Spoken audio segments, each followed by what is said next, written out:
Hello மக்களே, welcome to Delhi talks shooting spot update. ரொம்ப நாளைக்கு அப்புறம் நம்ம கங்காவா ஆக்ட் பண்ணிட்டு இருக்க தாரு அவங்க சைட்ல இருந்து வந்திருக்கு. பாத்தீங்கன்னா நம்ம LP and Tharu even கங்காவுக்கு shoot இல்லை போல, அவங்க வந்து கேஷுவல் ட்ரெஸ்ல தான் இருக்காங்க. எல்பி வந்து பக்கா காவேரி லுக்ல இருக்காங்க, கிரீன் கலர் காஸ்டியூம்ல. வாவ், செம்ம கியூட்டா இருக்காங்க. ஈவன் கூட இருக்கிறது யாரு அப்படின்னு பாத்தீங்கன்னா நம்ம காவ்யா பாப்பாவுடைய அம்மா தான் அவங்க கூட இருக்காங்க. ஸோ பேக்ரவுண்ட் பார்க்கும்போது நியூ லொகேஷன் தான் போல, அந்த புது வீடு இருக்கு இல்லையா, அந்த லொகேஷன் போல ப்ளூ கலர் ஸ்கிரீன் இருக்கு.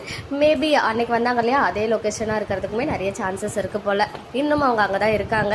அந்த ஹேஷ்டாக் பாத்தீங்கன்னா ஹாப்பினஸ் ஓவர்லோடட், அப்படியே ஆப்போசிட்டா நாங்க எல்லாரும் இருக்கோம். நீங்க எல்லாம் ஜாலியா ஃபன் பண்ணிட்டு இருக்கீங்கல்ல அப்படின்னு மைண்ட் வைஸ் இருக்கு. Even Swami and Praveen sir கூட ஷூட்ல இருக்காங்கன்னு நம்ம ஸ்ரீனி சொல்லியிருந்தாங்க. அவங்க சைட்லயும் ஏதாவது அப்டேட் இருந்தா நல்லா இருக்கும். ஆஸ் ஆஃப் நவ் இன்னைக்கு ஒரு பிக்சர் வந்து ஷேர் ஆகிருக்கு. அதுலயுமே நம்ம காவேரி வந்து அவங்க லுக்லாம் இருக்கிறது நல்லா இருக்கு. காவேரிக்கு மட்டும் ஷூட் இருக்கு, கங்காக்கு இல்லை அப்படின்னு யோசிக்கும் போது ஒருவேளை ஆஃபீஸ் ஷூட் ஏதாவது ஷூட் பண்றாங்களா, இல்லை வெறும் வீக்காக இருக்க மாதிரி சீன்ஸ் ஏதாவது எடுத்துட்டு இருக்காங்களான்னு தெரியல.